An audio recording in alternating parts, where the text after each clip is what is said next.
Hey y'all, welcome in or welcome back. Today we have a fun video. I'm talking all about the stuff that I refuse to buy. No ma'am, I am not buying any of this stuff. I refuse. I refuse and I'm going to let you know all about why, and I hope that I can influence you to maybe not buy this stuff too. Ultimately, I'm kind of just like sharing my rationale about why I think some things like would be a bad buy and why I think like they could even be a waste of money. And you'll see as we go through.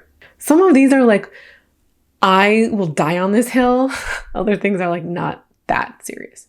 What's also extra exciting about this video is that it's kicking off month-long series where I am going to post 5 videos a week, Wednesday through Sunday. Kind of like a mini Vlogmas, but anime. I remember there was a creator who did something called Everyday May.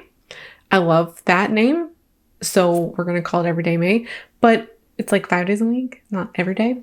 And I just hope that you enjoy this content. We're going to have like some fun, lighthearted content, and then of course, some more serious kind of stuff. So I just wanted to kick off this series with a fun one.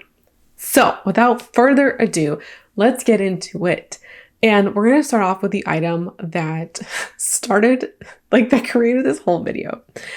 And this is the decorative chair, or sometimes an accent chair. Like an accent chair isn't inherently like decorative only. People do use their accent chairs, but I think many folks have the accent chair that applies. Decorative chairs are like just how they sound. They are a chair that is for decorative purpose. I heard somebody talk about this, like talking about a chair that was so beautiful that they wanted to buy it or they bought it. And the chair was for decoration only. It wasn't meant to be sit in because it wasn't comfortable. Like it was meant to basically be an art piece. I immediately went, excuse me? What? In some ways I can understand this. Like there's plenty of people who own things that they don't use, like dining rooms and dining sets. That's like what we're kind of talking about. But also like there's stuff that like we save for nice occasions, but also some art, or actually a lot of art you buy it to look at, to display, and not to use. In my opinion, a chair should never be that. A chair should be usable because it's an actual functional piece. A chair is meant to be sat in. And if you have chairs that are not meant to be sat in, like that is luxury. It's a display of wealth that definitely makes me uncomfortable. You are so rich, or you have so much money that you can afford to buy functional things that aren't functional because you either have the space or the money to buy the excess kind of stuff.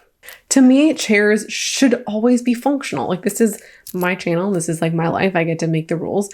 And in my life, I only want chairs to ever be functional. And I think it's just the concept of buying things that are functional that aren't intended to function. That's kind of where I get lost.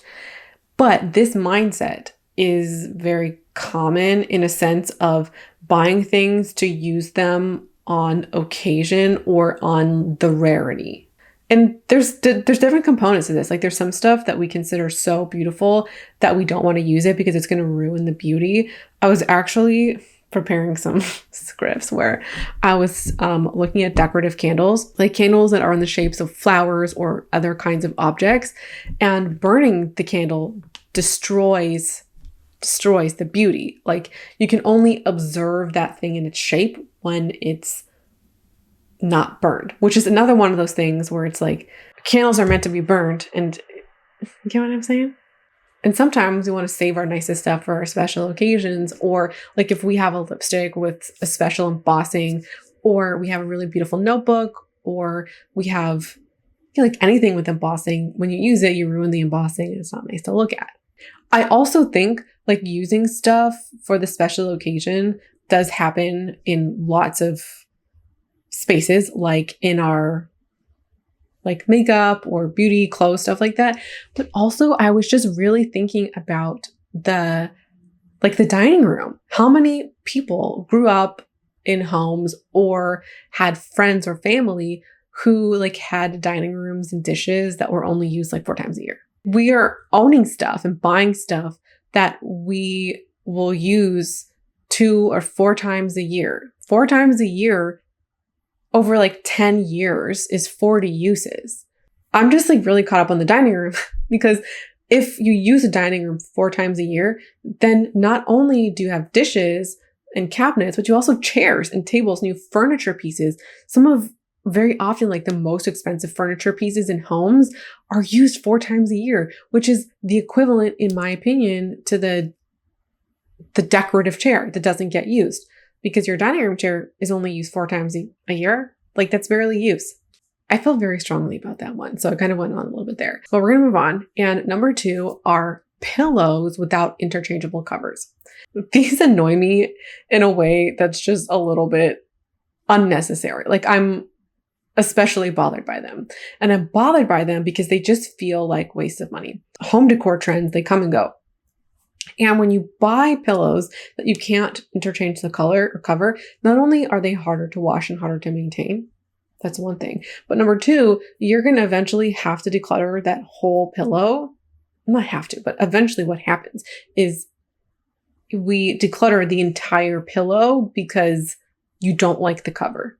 So if you buy pillows that you can use interchangeable covers with, you're keeping a good portion of the pillow and you're buying something for longevity. Interchanging the covers means that if you do declutter something, then it's like one piece, not the whole thing. I also think that it's a type of purchase that encourages you to overconsume, or like encourages decluttering, I should say. Because as I just mentioned, most people don't keep the same home decor aesthetic for more than a handful of years. Sometimes it is longer depending on the item. But if you have a pillow that you can't change the cover, like the whole thing is going to go. It's built in like dispensability. Number 3 is perfume over $100. Perfume is basically fragranced alcohol, sometimes like fragranced water, fragranced oil, but it's basically just like, it's just liquid that smells nice. I know I'm oversimplifying things, but to me, perfume is not objectively worth $200 or $300 or even $100. Yes, time, effort, and money went into developing a scent, but not $300 a bottle worth. This is one of those things that like companies will charge what people are willing to pay. And if people are willing to pay $300, why would they not sell it for $300? It's price gouging, in my opinion. I think people would be shocked as to like how cheap it actually is to produce perfume. And up until a handful of years ago, buying inexpensive perfume was more challenging. Like you had the body mist, like Bath and Body Works, or some like you would find at the drugstore, but those often had like cheap smells associated with them. Now you have these brands like Dossier, or I've seen ads for several others. I don't have any brands like that come to mind that are selling $400, $300, $200 bottles of perfume for $40. Like they're still making money and they're still making a profit. With perfume, I could understand price increases or charging more for a company that, let's say, has better ingredients that like, or has like traceable ingredients, or they're doing not just like eco-conscious, like you can recycle the packaging, but are actually doing sustainable initiatives with like their packaging or their production. I would pay more for that, and I think people would pay more for that. But that's not what's happening when a company charges $300 a bottle for their perfume. They're not doing sustainable stuff with it. Perfume is also a luxury in the sense that like you don't need perfume to survive. You don't need perfume to like live a happy, healthy, content life. You don't, I don't. Like buying this thing won't make me happy or like won't change my life or make me more content or joyful. And it doesn't have functional value either. Like a sweater like this, as an example, it has functional value because I do need to wear clothes. And sure, like I can pick more beautiful stuff, you know, things that bring me joy, but there's still like a functional value to clothes that like will never exist with perfume. And I do enjoy smelling nice. I think that's like a nice thing. But because perfume doesn't offer like contentment, joy kind of stuff or functional stuff, like participating in a luxury just can't have the kind of money, like that kind of money associated with it. Participating in these things is a choice, right? Like it is a luxury. So if I am going to participate, if I am going to opt in, it's going to be at a lower price and I'm going to save that money or like use that $200 or $300 for something that offers more of a functional value or more of a joy or contentment value. Another thing along this line, like I think expensive perfume is a ripoff, 100%. What I think is more of a ripoff are glasses, like glasses frames. Every couple of years when I have to go replace my frames, I get on like a high horse and I get like really frustrated because most glasses that people wear are plastic. These ones right here, they are plastic. There's like plastic is plastic is plastic. Okay, that's not totally true. There's different kinds of plastic, but plastic is a cheap material, especially when it's new plastic. I hate the word virgin plastic, but when it's virgin plastic, opposed to plastic that has like been recycled and is being repurposed. Plastic is so cheap. It is absolute freaking insanity to charge $400 for a piece of plastic frames. It's a level of frustration that goes deep into my soul because glasses are in a way like a medical device and things that people actually need to see. And yes, like if you have $400, then like just spend on glasses, there's like some money there. But when you walk into like your average glasses store, I was recently going glasses shopping and I went into several opticians, starting price was $200. There were like a couple of options at one place for $99 and there was like 4 of them. And didn't like any of them. Starting price $199. And again, there wasn't that many. You had to spend like $250 to $400 to get to shop like 80% of the collection. There have been companies like Bailey Nelson, Ollie Quinn, who else?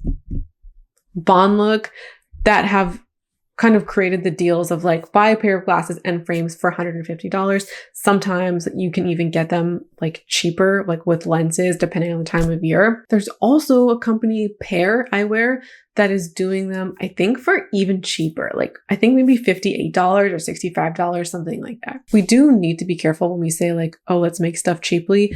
But when it comes to glasses, like in plastic, like it's already cheap. I just think that there are certain companies that are democratizing glasses, and that's a good thing. Like instead of charging $400 to put Tom Ford on glasses, they're not putting Tom Ford on glasses, then they're going to charge you like $90. Glasses frames are like one of the most egregious, maybe not the most, but they are an egregious price gouging monopoly. And it's one of those things where like all the companies are charging the same thing. So there's like a bit of a like, and it also often feels just like really icky. And I'm glad that there are companies out there that are democratizing glasses. Next up is the air fryer. And the air fryer, I feel like was having its moment several years ago. And now it's more so like, it's in the zeitgeist. I feel like if you were going to own an air fryer, you probably would own one by now. I don't know. I guess people are discovering stuff all the time. I did want one for a while because I've heard people love and rave on them, talk about how great they are. And it does seem something that is practical in a sense that I would use. What has stopped me, and initially, and then this became like a principled stance, like, no, Shauna, you won't. This thing is so bulky. I mean, I think it's ugly and it's so bulky. It takes up precious counter space. I don't have a lot of counter space here, in part because my microwave has to be on the counter. And just like the way that things are going, condo living or, apartment living is likely going to be in my future. There's not a lot of space built in. We don't have room to put these things on the counter or inside drawers or, cupboards, because that's prime real estate too. I do feel like it's one of those things where like you don't know what you have. And like once you experience it, then you know what's missing from your life. I don't know what I'm missing. So I don't even want to go there. And last year when I was learning about PFOS and PFAS, I did learn, and this also made my stance principled, but the original air fryer and also many of the competitors, they use a non-stick coating on the inside like basket of the product. So non-stick coating is almost always made of PFOS and PFAS, which are forever chemicals, and I'll link a link about them. I have been swapping out all of my cooking equipment with stainless steel. I think the last thing we need is like one pot. We've been doing it for like a year at this point, kind of slowly as we can afford stuff and use stuff. We've been switching it out. I'm not gonna bring in a new piece of equipment that's PFOS in it when I'm actively trying to get rid of them in my life.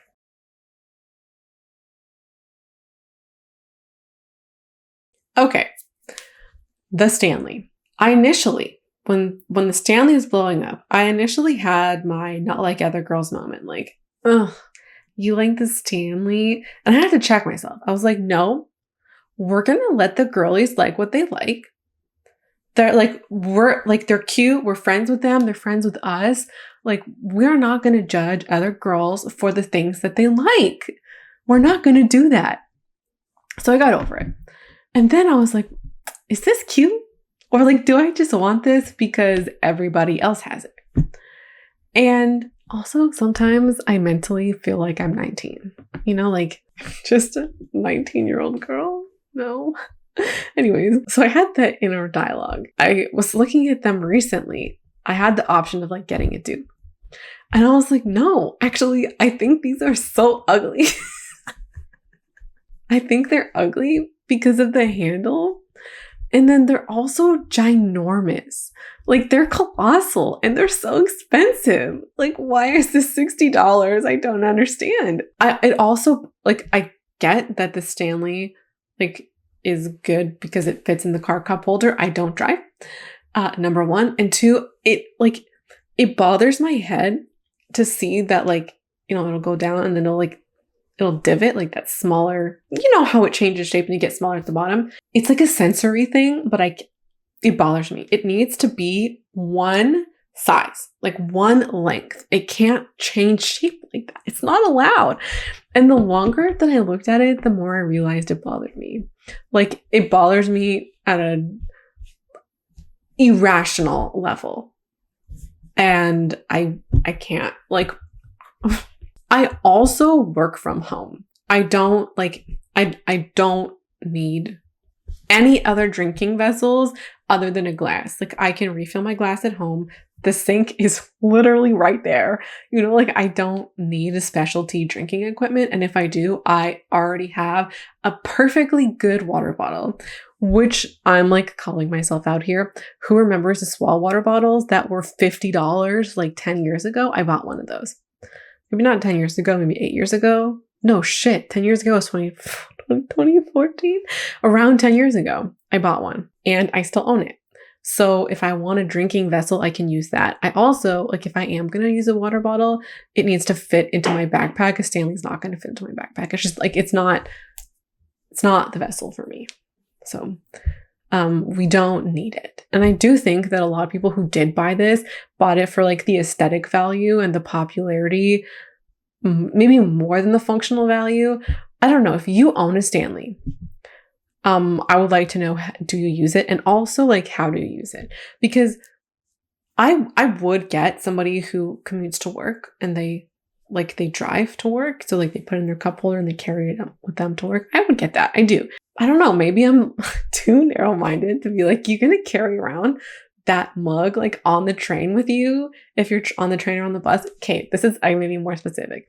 If you are somebody out there who commutes, not by car, by public transit, and you have a Stanley, this message is for you.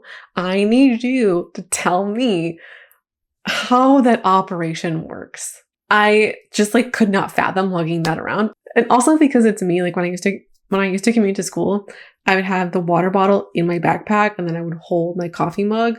My coffee mug was like designed to be no spill. It was kind of like a thermos. And so once it was empty, I could put it inside my bag and it would be fine. And I wouldn't have to carry anything. If you were to have a Stanley, you can't like, it's just, it disrupts my routine. The other thing that's related is a plastic water bottle. I had been watching a lot of temu hauls in preparation for a video you just saw and one that's forthcoming. And a lot of the girlies are buying this like one type of water bottle that's aesthetic. It's like clear, put on the screen. And it's cute. I'll give you that. But plastic water bottles of any kind, like even a Camelback or like a Contigo water bottle, they're just a bad idea. And I saw one recently and I was like, oh, you're cute. But I refuse to buy the plastic water bottle on principle. Here's why. Back in the day, back in another life, I was a camp counselor. So, during the very first summer I worked at a summer camp, I had a water bottle that like was one I already had. It was a Contigo water bottle with a straw. It looks very similar to the Camelback. I learned very quickly how hot water gets when you're outside. Like regardless of whether like you're in the sun or not. Like in the summer when it's 20, 30 degrees, your water gets hot real quick, stays hot, and like doesn't cool down. I was drinking hot water like at least 2 summers. I was too cheap to buy a new water bottle and we didn't have any more at my house. Like I'm sure if I asked my mom, she like would have bought me a water bottle. Like I feel very certain of that. I will remember that like till the day I die. It was a bad summer. I drank a lot of hot water and it's like these just are not practical. The only way this works is if you are commuting to work and like you're not going to leave, like you're not going to do anything before or after work, like you just go home and come back. I've also had times when I owned this water bottle where I would bring it with me somewhere. Like let's say I want to go to the mall, like Square One or something, and I would bring it with me and then I would leave it in the car because I didn't want to carry the water bottle with me in the store and then I would get back and it would be hot. These are only good if you're going to be indoors or if it's not hot out. And if you're going to bring your water bottle with you and you are driving or like you're going to be outside for a while, then your water's just going to get hot. It doesn't make sense either to own multiple water bottles when I could just own one to work always. And I'm somebody who only wants to own one thing as default. And if that default doesn't work or it's not enough, then you buy more. So my one is the metal water bottle and it works. So I don't need more. Okay, I have 2 book ones before we get to the last one. Cookbooks and fiction books I've never read. I used to be a cookbook girly and I did actually use mine quite a bit before I moved out. I would say like 2017 to 2019 was my cookbook era. I do have some recipes, like I have a soup cookbook that I do still like. And I did, the last time I used this maybe a year ago. Anyways, I don't use cookbooks anymore. Like it's been long enough where I know that I'm not going to use them. And if I am enticed by buying cookbooks, it's just something that's going to sit around and like nothing is going to happen. My cookbooks, I still own them. They sit on top of my fridge. I'm staring at them right now. I have 1, 2, 3, 4, 5, 6, 7. 7 cookbooks. And I do think that they're good and they're nice and there's like good recipes and photos in them. So I'm not going to get rid of them. And like, they're not really bothering anybody. But I feel like next time I move, they might get like donated. Maybe like to the library. I hope the library will take them. Maybe tell a friend because a few of them are vegan cookbooks. And I feel like some of my friends might enjoy them. These would just be a waste of money in me buying something for like a fantasy self type of thing. And if I ever wanted to buy cookbooks again, I would have to prove to myself that I've built a track record to let myself buy them. Fiction books I've never read is also another kind of fantasy self type of purchase. I'm a very fickle reader. I also I don't give anything 5 stars. There are 3 books that I've ever given 5 stars to. They're all series, but I love reading, and I'm totally fine reading a 3-star book because reading is also an experience. And sometimes it's more about what you need from the book that, or the outlet or the expression or the escapism that will serve a purpose, even if a book is 3-star. And I still enjoy reading a 3-star book. It's when it gets lower that it's no longer enjoyable. I can't buy books that I've never read because there's a low likelihood that I'm gonna love them enough to reread them. And you're allowed to have your own opinion on books, but I want to only own books that I will reread or are favorites or sentimental in some kind of way. I still own, I'm looking at my bookshelf right now, I still own quite a bit of books from school time. And I'm sentimental about them, but I don't want to just buy books for fun. I'm a reader, not a book buyer. And if I just bought books for fun, it would just be a bad time. I would just be buying stuff for the sake of buying stuff. And if I bought books, I would mostly be buying stuff that I wouldn't like or I wouldn't want to reread. The only book series that I've thought about buying is ACOTAR and just buying the box set. I want all the covers to be the same. I also want to eventually buy Fourth Wing and Iron Flame, but I'm torn about these 2 books. It's not, there's going to be, I think, 5 books in the series.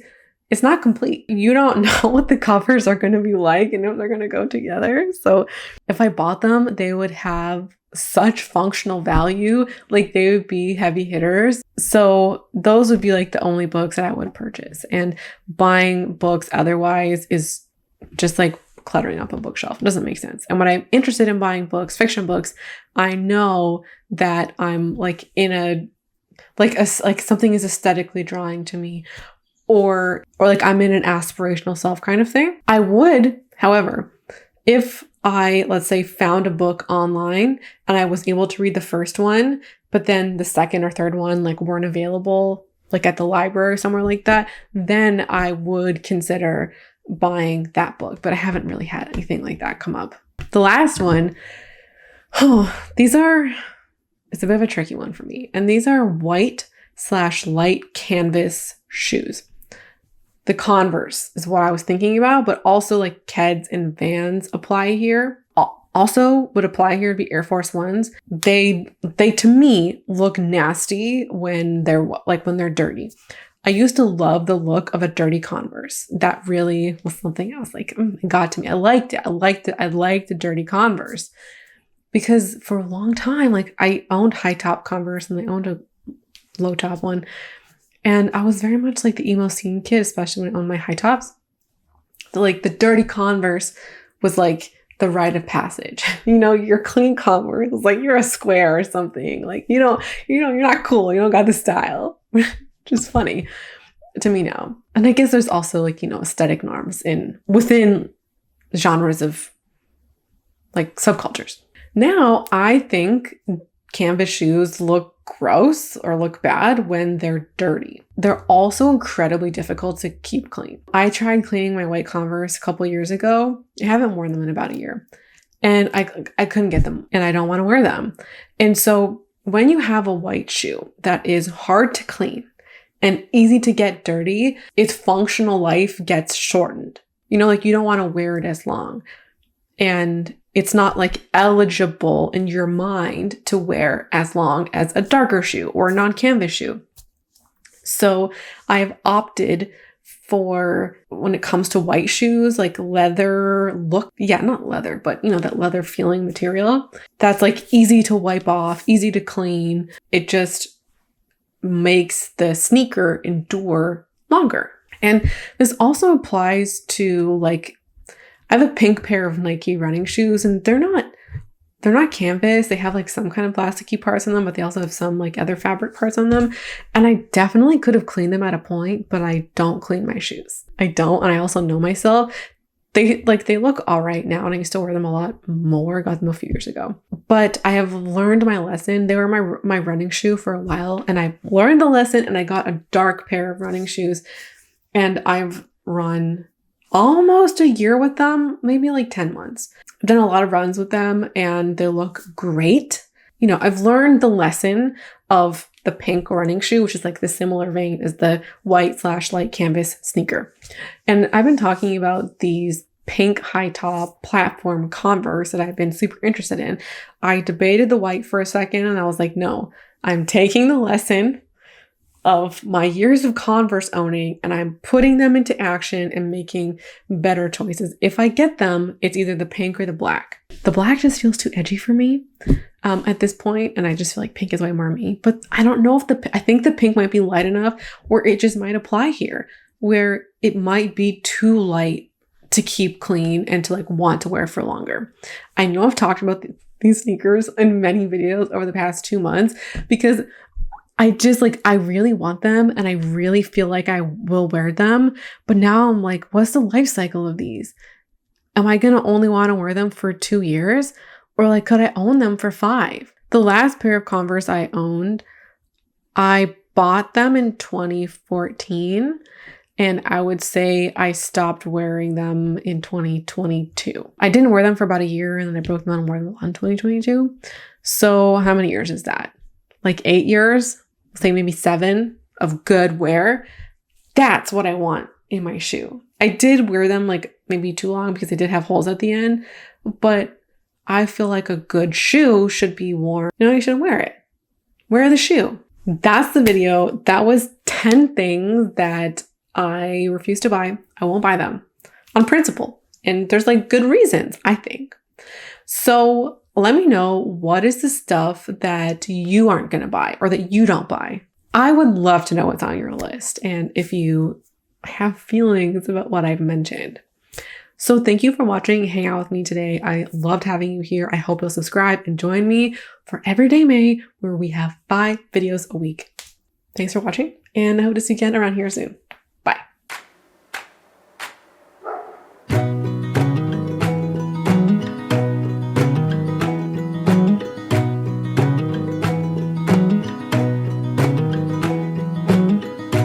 I think there's another you.